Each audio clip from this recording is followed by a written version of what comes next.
दोस्तों नमस्कार।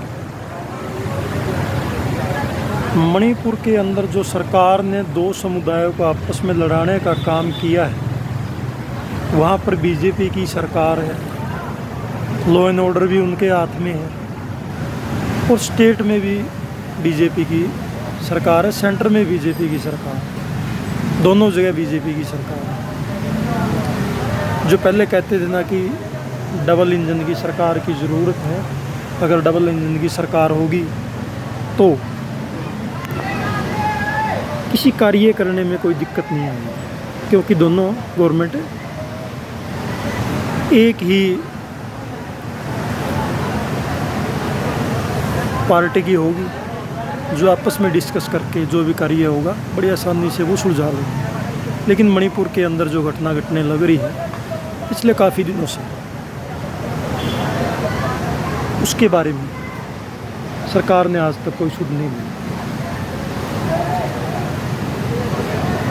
जो अपने chief justice of India DY Chandrachud,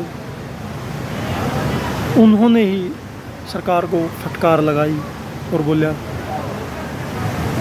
कि इस मामले में आप संज्ञान क्यों नहीं लेते, अगर नहीं लेते तो हमें इस मामले में संज्ञान लेना पड़ेगा।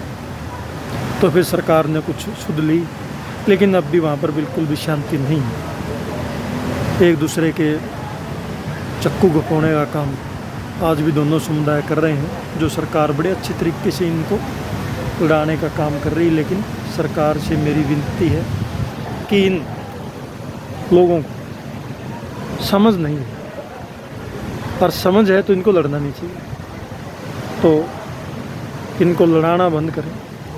वहाँ पर अपनी जो राजनीति है उसको अपने तरीके से करें, लेकिन समाज को तो मत बांटो। दोनों समुदाय आपस में लड़ने लग रहे हैं, एक दूसरे की बहन बेटियों की इज्जत के आबरू इज्जत उतारने पे आए हुए हैं। लेकिन मेरा सरकार से यही अनुरोध है कि आप इन दोनों को समुदाय को समझाएं या प्रेशर में ला करके इनको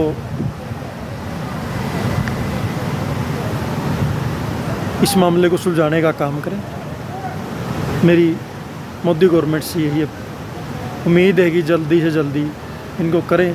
बाकी लगता नहीं है कि ये करेंगे, करने वाले होते तो इतने दिनों में कर ही दें, लेकिन हम तो उम्मीद ही कर सकते हैं, क्योंकि मौके पे गवर्नमेंट इनकी, इन्हें नहीं इसके बारे में संज्ञान लेना है, हम तो ले नहीं सकते। हम तो अपील ही कर सकते हैं, जनता से भी ये अपील है कि भी शांति बहाली के लिए वहाँ पर जो भी उसके कोशिश करवाए, जितने भी MP हैं सभी स्टेट के, चाहे वो महाराष्ट्र से हो, चाहे वो मणिपुर से हो, चाहे वो हरियाणा से हो, जितने भी लोकसभा के मेंबर हैं सभी से अगर सरकार के ऊपर दबाव बनाएं, सरकार को सुध लेने के बारे में बोल लें कि मणिपुर ये हमारा ही स्टेट है, उसको जलने मत दें, ना ही उसको आग के वाले करने दिया जाए।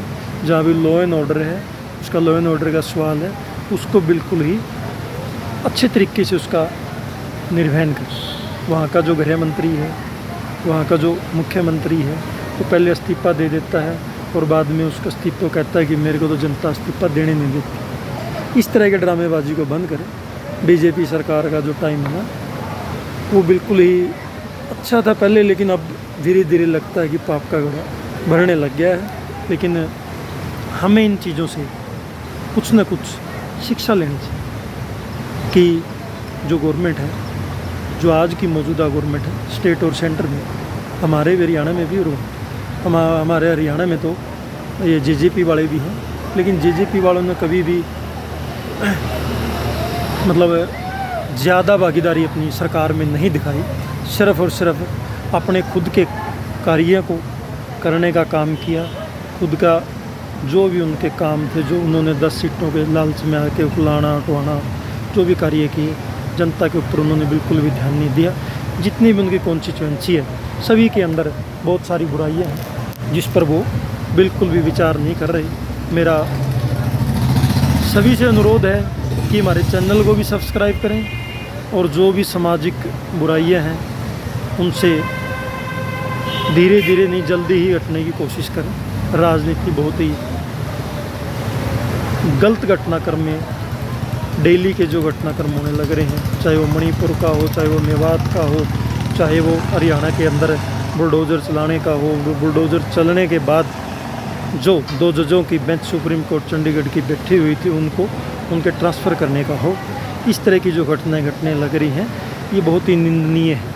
इनके ऊपर हमें बिल्कुल ही ध्यान देना चाहिए। और जो आप आगे की सरकार चुने, बहुत अच्छे तरीके से देख के चुने, क्योंकि दोष प्लान जो 10 साल सरकार के गए हैं उसके अंदर जो किसानों के ऊपर बर्बरता लाठीचार्ज किया गया है, जो कर्मचारियों के ऊपर लाठीचार्ज किया गया, उनको भूलने का टाइम नहीं है। अब जो 2024 का इलेक्शन आएगा उसको बखूबी बड़े अच्छे तरीके से उसको लड़ें और भाईचारे की भावना को अपना बनाए रखें। जय जवान जय किसान।